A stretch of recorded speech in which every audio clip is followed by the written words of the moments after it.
भीम एवं हिडिंबा के विवाह की कथा। हिडिंबा पांडव कुल की सबसे पहले बनने वाली वधू बनी थी।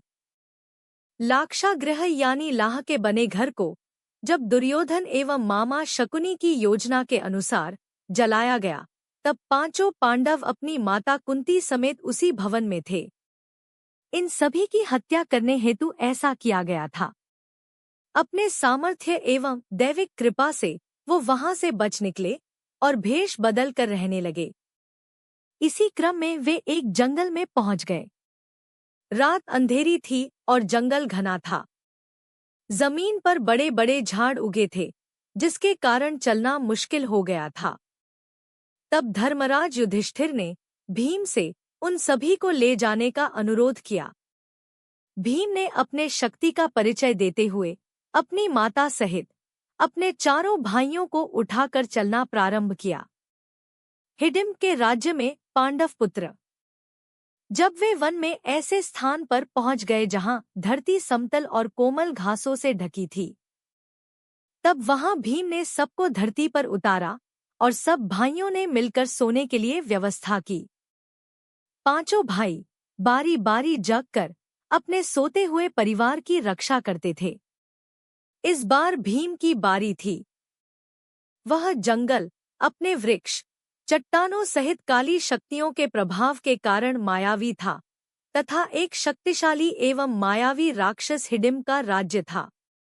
जंगल में आने वाला कोई भी मानव इस मायावी स्थान से निकल नहीं पाता था, अपितु राक्षसों का आहार बन जाता था।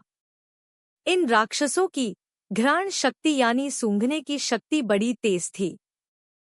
जंगल में मानव के प्रवेश को तुरंत भांप लेते थे। भीम पर हिडिंबा का मोहित होना। जब राक्षस राज हिडिंब को इन मनुष्यों के आने का पता चला, तो वह मानव मांस खाने के लिए लालायित हो उठा।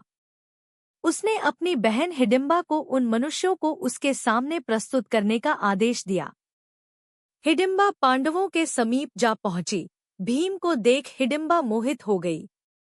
वे सोचने लगी, एक शक्तिशाली पुरुष जिसका हृदय इतना कोमल है कि अपने परिवार को सुरक्षा प्रदान कर रहा है, उससे अच्छा जीवन साथी और कौन हो सकता है। मैं धन्य हूँ यदि वह मेरे पति बने। फिर उसे अपने क्रूर भाई की आज्ञा का स्मरण हुआ। देवी हिडिंबा ने अपनी मायावी शक्तियों से स्वयं को एक सुंदर युवती में बदल लिया और भीम के पास गईं। पहले जंगल में भटकी हुई युवती के भांति अनेक प्रकार की बातें कहीं। फिर जब भीम ने उन्हें रक्षण देने की बात कही, तब वो वहीं पर बैठ गईं। भीम को सच बताना। हालांकि आराम कर रहे अर्जुन एवं युधिष्ठिर को देवी हिडिंबा पर धीरे धीरे संदेह भी होने लगा था, परंतु उन्होंने सुरक्षा को ध्यान में रखते हुए सोए रहने का स्वांग किया। आसपास क्या हो रहा है, इस पर चुपचाप ध्यान दे रहे थे। इधर देवी हिडिंबा से भी यह सच छुप नहीं रहा था। तब उन्होंने भीम को बता दिया कि मुझे मेरे भाई राक्षस राज हिडिंब ने आप सभी को भ्रमित कर उस तक पहुंचाने के लिए प्रतिनियुक्त किया है, परंतु आपको देखकर मैं आपसे प्रेम करने लगी हूँ। मैं आपसे विवाह करना चाहती हूँ। मैं आप सभी को यहाँ से बाहर निकलने का रास्ता आपको बता देती हूँ। मेरा भाई हिडिंब बहुत ही पराक्रमी, मायावी और क्रूर है। उसके आने से पहले आप लोग सुरक्षित स्थान पर चलिए। हिडिंबा को भीम का उत्तर। भीम ने उत्तर देते हुए कहा, देवी, मैं आपको नहीं जानता, परंतु आपको इतना बता दूं कि हम पांचों भाई क्षमता में किसी से कम नहीं हैं। मैं वृकोदर किसी भी राक्षस को समाप्त करने में सक्षम हूँ, इसलिए मुझे इनकी निद्रा भंग करने की आवश्यकता नहीं है।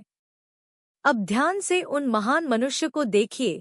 वे धर्मराज मेरे बड़े भाई हैं। उनकी अभी शादी नहीं हुई है। मैं अभी किस प्रकार विवाह कर सकता हूँ?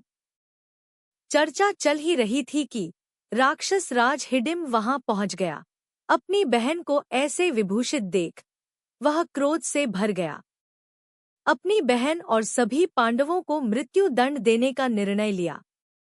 दूर से ही अपने भाई के घातक रूप को देख देवी हिडिंबा भयभीत हो गई और भीम को अपने परिवार को जगाकर सुरक्षित स्थान पर ले भागने को कहा। परंतु वे कह भी किससे रही थी? महाबली भीम से, जिन्हें राक्षसों और जानवरों से लड़ना पसंद था। राक्षस हिडिंब का वध। भीम ने हिडिंबा से कहा, यह याचना अनुचित है। मैं पीठ दिखाकर भागने वालों में से नहीं, न ही ऐसे राक्षस की उदंडता के लिए अपने परिवार की निद्रा भंग करूंगा। युधिष्ठिर एवं अर्जुन सतर्क हो सब सुन रहे थे, परंतु सोए मनुष्य के भांति स्थिर थे। भीम ने क्षण भर में हिडिंब को पकड़कर घसीटते हुए दूर स्थान पर ले गए। यह देख युधिष्ठिर एवं अर्जुन उठने का स्वांग करने लगे। उन्हें जागता देख हिडिंबा ने विनम्रता से पांडवों को सब बताया। बाकी सब हिडिंबा की बात सुन रहे थे, परंतु युधिष्ठिर एवं अर्जुन का पूरा ध्यान भीम पर था।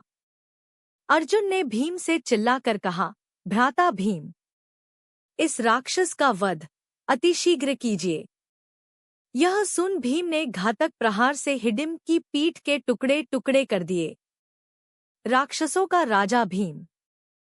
हिडिंब का वध होते ही सारे राक्षस भीम के सामने घुटने टेक बैठ गए और उन्हें अपना राजा मान लिया। तभी भीम ने कहा, मैं तुम्हारा राजा कैसे हो सकता हूँ? तुम राक्षस हो और मैं मनुष्य हूँ। तब उनके मंत्री ने कहा, हे राजन, हमारे यहाँ परंपरा है कि जो हमारे राजा को मारता है वही अगला राजा बनता है। एक शक्तिशाली राजा ही अपनी प्रजा को सुरक्षा प्रदान कर सकता है। और प्रभु, आप तो राक्षस राज हिडिंब से भी अत्यधिक शक्तिशाली हैं। यह सुनकर भीम ने कहा, परंतु मैं आपका राजा नहीं बन सकता। तब फिर से हाथ जोड़कर उनके मंत्री ने कहा, राजन, ऐसा ना कहें। बिना राजा के प्रजा अनाथ हो जाती है, जंगल राज हो जाता है।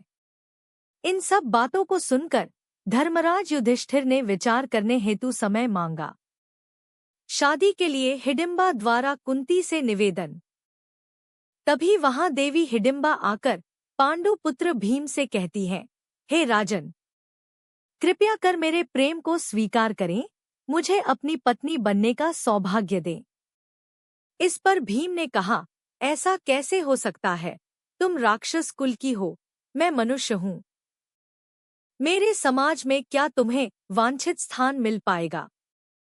तब देवी हिडिंबा ने कहा, मुझे आपके समाज की स्वीकृति की इच्छा नहीं है, अपितु आपके स्वीकृति की इच्छा है। आप यहाँ का राजा बन मुझसे विवाह कर 1 वर्ष तक मेरे साथ रहें। जब मुझे पुत्र रत्न की प्राप्ति हो जाएगी, आप यहाँ से प्रस्थान कर सकते हैं। हम मायावी जाति हैं। मेरा पुत्र जन्म के कुछ समय बाद ही युवावस्था को प्राप्त हो जाएगा। तब आप यहाँ से प्रस्थान कर सकते हैं। मैं आपको नहीं रोकूंगी। मेरे पुत्र के रूप में इस कबीले को उसका राजा मिल जाएगा। फिर रोते हुए माता कुंती के चरणों में गिरकर कहा, माता, एक स्त्री के प्रेम की पीड़ा तो आप ही समझ सकती हैं। मुझे अपनी पुत्र वधू स्वीकार कर लीजिए माता। हिडिंबा और भीम की शादी 1 ही वर्ष की तो बात है। मेरा भी कल्याण हो जाएगा और इस कबीले का भी। माता कुंती ने देवी हिडिंबा से कहा, हे पुत्री, तुम्हारी बातें तो धर्म संगत लग रही हैं, मुझे विचार करने का समय दो। फिर चर्चाओं के उपरांत माता कुंती सहित सभी पांडव इस बात पर सहमत हो गए कि इस प्रकार प्रजा को अनाथ करके जाना धर्म संगत नहीं है। फिर भीम ने कबीले का राजा होना स्वीकार किया, देवी हिडिंबा से विवाह किया और उनका एक पुत्र हुआ, महाबली घटोत्कच। मायावी राक्षस होने के कारण जन्म के कुछ समय उपरांत ही घटोत्कच युवा हो गए और अपने पिता भीम, अपनी पितामही देवी कुंती सहित अपने सभी काकाओं को दंडवत प्रणाम किया और उन्हें वचन दिया कि जब भी पांडवों को उनकी आवश्यकता पड़ेगी, वह केवल स्मरण मात्र से वहां उपस्थित हो जाएंगे। देवी हिडिंबा ने भी अपने वचन अनुसार अपने पति भीम, उनके भाइयों तथा उनकी माता देवी कुंती को विदा किया।